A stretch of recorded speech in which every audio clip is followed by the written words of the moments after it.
ማርያም ታማልዳለች ወይ? እንኳን ማርያም እኔ ያማልዳለሁ። ምን ማለት ነው? ምን ማለት ነው? አንድ ክርስቲያን ያማልዳል። ታውቃላችሁ? አንድ ክርስቲያን ለባልንጀራው ቢጸልይ ያማልዳል አያማልድም? አንድ ምዕመን ማለት ወንድም ሆነ ሴትም ሆነ እኔ ብቻ አይደለም እኮ አንድ ክርስቲያን ለባልንጀራው እግዚአብሔርን ቢለምን ከእግዚአብሔር ያማልዳል። የቅዱሳን ፍጹም ነው፣ ነውር የለበትም። የኛ ግን ኃጢአት የተቀላቀለበት ለባልንጀራችን ብንጸልይ ከነ ነውራችን፣ ከነ ድክመታችን፣ ከነ ክፋታችን፣ ከነ ርኩሰታችን ነው እኛ ብንጸልይ። ድንግል ማርያም ግን ንጹሕ አእምሮዋን ይዛን የምትጸልይ። ማንም ሰው ለባልንጀራው የሚጸልይ ባልንጀራውን ከስህተት የሚመልስ ቢኖር እሱ የእግዚአብሔርን ድነት ገንዘብ ያደርጋል ተብሎ አንደኛ ያዕቆብ መልእክት ምዕራፍ 5 ላይ ተጽፎልናል። ለባልንጀራችን ሁላችንም መጸለይ እንችላለን። አይገርማችሁ? መተይ በሉ። ልክ ምን አላችሁኝ? መተይ በቃ እኔ ወንድሜ አርሴማ ምን አድርጋልህ ነው ቢለ መተይ። እኔም አንዳንድ ሰው ሰምታችሁ አታውቁም? የተሰማኝን ደስታ ልነግርህ አልችልም የሚል ሰው ሰምታችሁ ታውቃላችሁ? እንደዚህ ያለው እኔ ልነግርህ አልችልም። መተይ ዝም ብለህ ተማር። መተህ በተግባር ተመልከት እግዚአብሔርን።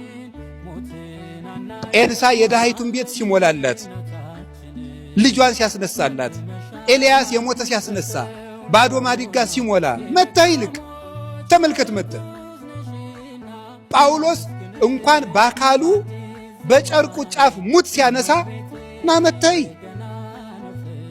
እንኳን በጨርቅ ጴጥሮስ በጥላው በረጅሙ ጥላ ሙት ሲያነሳ መተህ ና መተህ ያለው። ስለዚህ ደካማ ክርስቲያን ጭቅጭቅ አይገጥምም። ክርክር የሚፈልግ ሰው ሰይጣናዊ ነው። እናንተ እዚያ ውስጥ አትግቡ። ለመምህርነትም አልተሾማችሁም። ሀብተ መንፈስ ቅዱስ የመከራከር ጸጋ ያልተሰጠው ሰውም አይከራከርም። መከራከር የሚችለው እንደ እስጢፋኖስ የመንፈስ ቅዱስ ሀብት ያደረበት ሰው፣ የተማረ ሰው፣ ምስጢር ያደላደለ ሰው ነው። ገባችሁ? አሁን አንድ ሰው ስለ ኢንጂነሪንግ ሳይመረቅ የዚህ ቤት ዲዛይን ቢለኝ እኔ አርፈ ቁጭ አለ ምን የሚሉ ቀልድ ነው? ሳይክል ነድቶ የማያውቅ ሰውዬ የመንጃ ፈቃድ ልስጥ ቢለኝ እኔ ይሻልልም ትላላችሁ? ያልተማረውን ወዴት ብሎ ነው የማየው?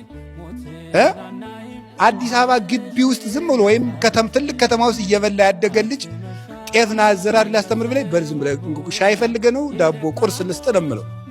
ሰው ያላወቀውን አያስተምርም። ባላውቃችሁ ጉዳይ አትጨቃጭቁ። እንዲህ ነው አትበለው። ማርያም እንዲህ ናት፣ ሚካኤል እንዲህ ነው ብላችሁ ና አንድ የበሉ ሁላችሁ መጥተህ ምን በል እይና። ስለ ክርስቶስም ቢሆን ሰዎች ቢናገሯችሁ እንዲህ ነው ብላችሁ ና ክርስቶስን መጥተህ እየው። ይቺ ቤተ ክርስቲያን ቅድስት ክብርት አሐቲ እንደሆነች ና ጸልየባት፣ ኪዳን አስደርሰባት፣ አስቀድሰባት፣ ቆርበህባት ና መጥተህ እይ በሉ። ወሰደው። ሲወስደው ምን አደረገ መሰላችሁ? ከቃሉ ጋር ናችሁ? ማሳየት ከመናገር ምን ይበልጣል? እስኪ ንገሩኝ።